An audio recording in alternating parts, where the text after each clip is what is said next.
France revolution का second part. तो first part में मैंने बताया था कि फ्रांस रेवोल्यूशन स्टार्ट कैसे होता है, उसके कारण क्या थे, और उसी के बाद अब हम आगे पढ़ेंगे कि सेकंड पार्ट में क्या हुआ। तो रूल्स मैंने फर्स्ट पार्ट में बता दिया था क्या कैसे था। उसके बाद हम बात करेंगे जैकोबिन क्लब की। जैकोबिन क्लब क्या होता है, क्या है, कैसे है, इसके बारे में। तो स्टार्ट करते हैं। जैकोबिन क्लब में ज़्यादा गरीब लोग थे, मिडिल क्लास के लोग थे, पुअर क्लास के लोग थे, जैसे कि आर्टिशियंस, डेली वर्कर यानी कि कारीगर और मजदूर लोग, ये जो है जैकोबिन क्लब में आते थे। ये सब जो इसके मेंबर थे, इनका मानना है कि क्रांति जो हुई उसके बाद जो पावर थी वो थर्ड स्टेट के पास, ये बिलीव करते थे कि थर्ड स्टेट के पास ज़्यादा चली गई है, हमारा इसमें कुछ भला ही नहीं हुआ, हमारे ऊपर किसी ने ध्यान ही नहीं दिया। और इस जैकोबिन क्लब का जो मेंबर था उनका नाम था मैक्सिमिलियन डी रोबेस्पियर। ये जैकोबिन क्लब के लीडर थे और जैकोबिन क्लब के लोगों को बाद में कहा जाने लगा सैंस क्लॉड। ये बाद में इन लोगों को कहा जाता था, किसको, जैकोबिन क्लब के मेंबर्स को। उसके बाद आता है 1791 में लुइस को लगा उसकी जान खतरे में, लुइस 16 को लगा उसकी जान खतरे में है, और इसलिए वो फ्रांस से भागकर ऑस्ट्रिया जाने लगा, क्योंकि ऑस्ट्रिया में उसका ससुराल था, तो ऑस्ट्रिया जाने लगा। लेकिन बॉर्डर पर उसे लोग पहचान लेते हैं और उसे फिर से पकड़कर वापस फ्रांस लाया गया। लेकिन लुइस 16 की इस हरकत से लोग उस पर बहुत ही ज़्यादा गुस्सा हुए थे, क्योंकि अभी तक लोगों को लग रहा था कि जो लुइस 16 है वो क्रांति के फेवर में है, लोगों को ये लग रहा था। लेकिन अब लोगों को लगने लगा कि जो लुइस 16 है वो सिर्फ अपना भला चाहता है और वो क्रांति से उसको कोई मतलब नहीं है।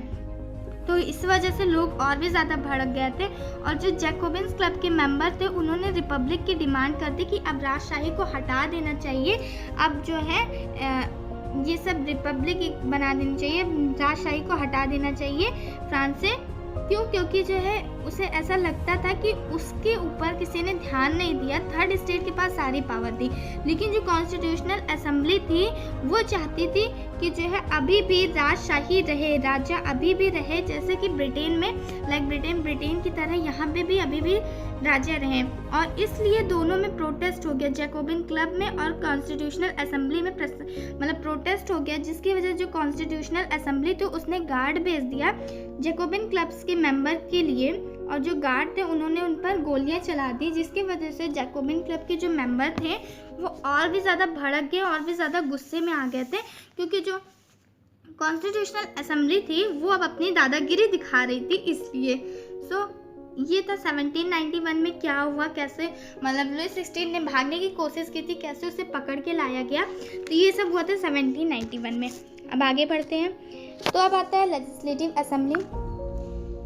तो लेजिस्लेटिव असेंबली तो सितंबर 91 में एक नया संविधान बन के तैयार हो गया था, और इस संविधान को बनने में पूरे 2 साल लगे थे, और इस संविधान को बनने में पूरे 2 साल लगे। कॉन्स्टिट्यूशनल असेंबली थी जो मतलब कॉन्स्टिट्यूशनल असेंबली को भंग कर दी गई, तो अब बनी लेजिस्लेटिव असेंबली, हमारी नई असेंबली लेजिस्लेटिव असेंबली।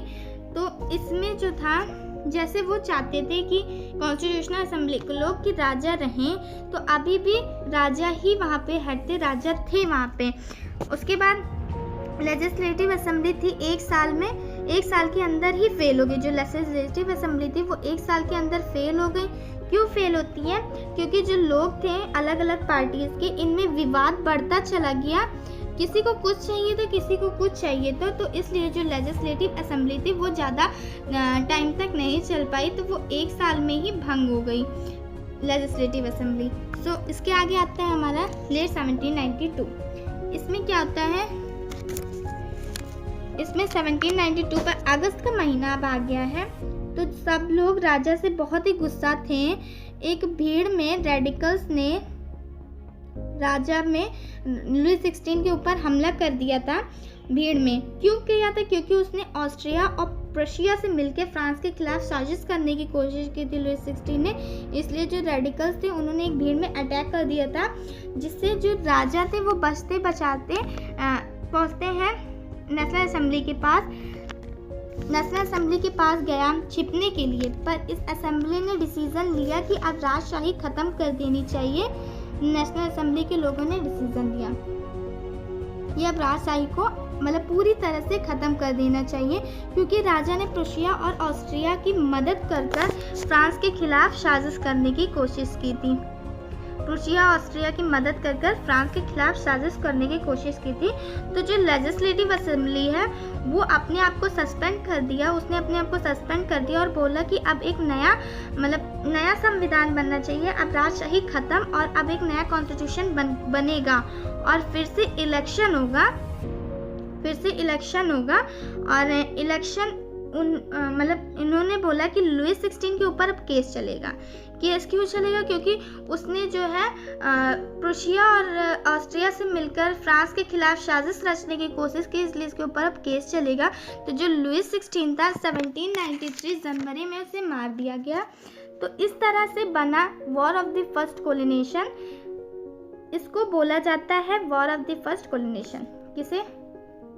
इसी के टाइम जब ये मरा था लुई 16 1793 में, और किस तरह से इसने ऑस्ट्रिया और प्रूशिया की मदद की थी। उसके बाद लेजिस्लेटिव असेंबली अपने आप को सस्पेंड कर देती है, राजशाही खत्म कर देती है और एक नया कॉन्स्टिट्यूशन बनाती है। उसके बाद आता है द रेन ऑफ टेरर। ये इम्पोर्टेंट है। इसको माना जाता है आतंक का काल। जून 1793 टू जुलाई 1794, एक साल का जो टाइम है इसको रेन ऑफ टेरर कहा जाता है, आतंक का काल कहा जाता है। मैक्सिमिलियन रोबेस्पियर मैक्सिमिलियन रोबेस्पियर जो था जैकोबिन क्लब का लीडर था, और जिसे इसको लगता था कि जो क्रांति के फेवर में नहीं, क्रांति के खिलाफ है, थोड़ा सा भी क्रांति के दुश्मन लगते थे, उन्हें ये मार देता था। और ऐसा करते करते इन्होंने एक साल में पूरे 16,000 लोगों को मार दिया था। 16,000 लोगों को इन्होंने मार दिया था। और जो मैरी एंथोनाइट को भी इन्होंने मार दिया था। उसके बाद मैक्सिमिलियन ने बहुत सारे चर्च जो थे उनको भी तोड़ दिया और जो बचे कुछ थे उनको बंद करवा दिया। क्यों? क्योंकि इन्हें लगता था कि ये जो है ये क्रांति के फेवर में नहीं है, इसलिए इन्होंने जो वहाँ की लुई 16 की वाइफ थी मैरी एंथोनाइट, उनको भी इन्होंने मार दिया था। तो ये था रेन ऑफ टेरर जो मैक्सिमिलियन का इसमें राज चल रहा था। मैक्सिमिलियन ने किस तरह से क्या क्या किया था, 16,000 लोगों को एक साल में, यानी कि 50 से 40 लोगों को ये रोज़ मारता था, रोज़, जिसको लगता था कि ये क्रांति के फेवर में नहीं थे। तो ये था हमारा रेन ऑफ टेरर, आतंक का काल। अब इसके आगे बढ़ते, ये कुछ इमेजेस हैं। ये इस तरह से यहाँ पे एक मशीन है जिसमें लोगों को लिटा दिया जाता था और इसका सर जो है काट दिया जाता था, और ये नीचे सारे लोग खड़े हुए हैं। तो ये होता है रेन ऑफ टेरर, आतंक का काल। इसके बाद आता है द डायरेक्टरी ऑफ 1795 to 99 तक। The directory 1795 to 99। तो 1795 में एक नई रूल बना जो है डायरेक्टरी रूल, एक नई संविधान बना। तो 4 साल तो इसमें ज़्यादा पावर मिडिल क्लास के लोगों के पास थी, मतलब कि जो डायरेक्टरी रूल ये चला 4 साल तक। तो इसमें जो ज़्यादा पावर थी वो मिडिल क्लास के लोगों के पास ज़्यादा पावर थी। पावर किसके पास था? जो पढ़े लिखे थे, ये जो है मिडिल क्लास के लोग थे और जो थोड़ा पढ़े लिखे थे उनके पास ये पावर थी। तो इन्होंने बोला अब वोट देने का अधिकार उसको होगा जिसके पास प्रॉपर्टी है। तो जो पहले 21 साल से बड़े हर लोग को वोट देने का अधिकार था वो छीन लिया गया। तो जो अब वोट देने का अधिकार उन सबको था जिनके पास भी प्रॉपर्टी थी। तो इसमें उन्होंने ही वोट दिया जिनके पास प्रॉपर्टी थी। इसमें एक बाई कैमरल लेजिस्लेचर बना जिसमें 2 हाउस थे, 2 हाउस रहेंगे और इन्हीं हाउस में एक डायरेक्टरी का कथन किया, मतलब एग्जीक्यूटिव बॉडी का कथन किया, जिसके जो डायरेक्टर थे जिसमें 5 लोग होंगे। 5 लोग इसलिए बनाए गए ताकि वो रोबेस्पियर की तरह तानाशाही नहीं बन जाए, और जब 5 लोग रहेंगे तो उनका आपस में एक दूसरे के ऊपर कंट्रोल रहेगा। तो इसलिए इसमें 5 डायरेक्टर बने, 5 मेन मेंबर्स बने। और नेपोलियन ये बहुत ही, तो इसमें इस वक्त फ्रांस की सेना का लीडर जो था वो था नेपोलियन बहुत ही सक्षम था, और नेपोलियन ने फ्रांस को इटली और ऑस्ट्रिया के खिलाफ जीत हासिल करवाई थी।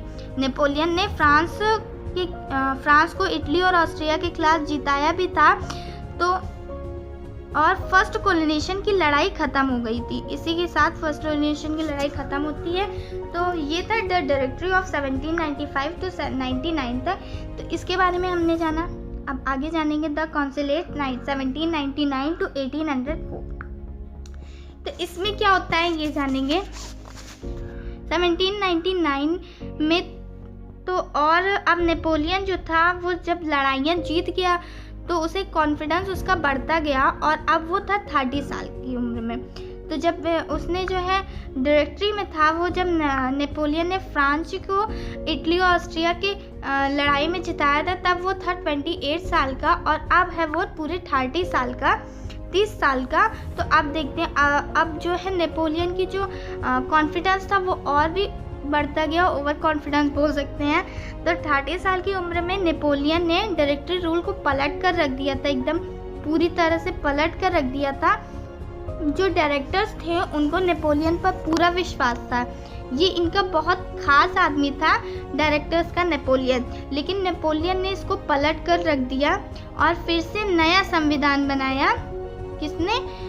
जो नेपोलियन था उसने फिर से एक नया कॉन्स्टिट्यूशन बनाया, क्योंकि इसमें 3 काउंसिल होंगे, फर्स्ट, सेकंड और थर्ड। इसमें 3 काउंसिल होंगे जो फर्स्ट, सेकंड और थर्ड। और फर्स्ट काउंसिल में खुद जो है नेपोलियन था। नेपोलियन फर्स्ट काउंसिल में था, उसने खुद होगा नेपोलियन फर्स्ट काउंसिल, उसने मतलब घोषित किया और उसने बोला जो क्रांति 10 साल पहले शुरू हुई वो अब ख़त्म होगी और अब फ्रांस में कॉन्सुलेट रूल होंगे और शांति से हम जिएंगे और रहेंगे और शांति से रहेंगे। पर 5 साल बाद उसने जो है ये सब रूल ख़त्म कर दिए, सिस्टम ख़त्म कर दिए और उसने अपने आप को राजा बना लिया।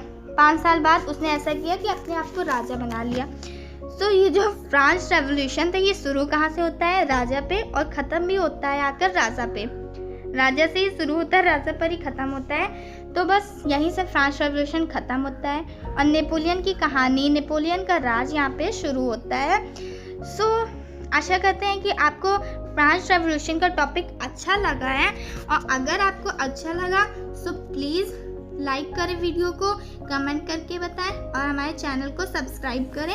और मैंने डिस्क्रिप्शन में फर्स्ट पार्ट की लिंक जो है ऐड कर दी है, तो आप वहाँ पे इसे देख सकते हैं।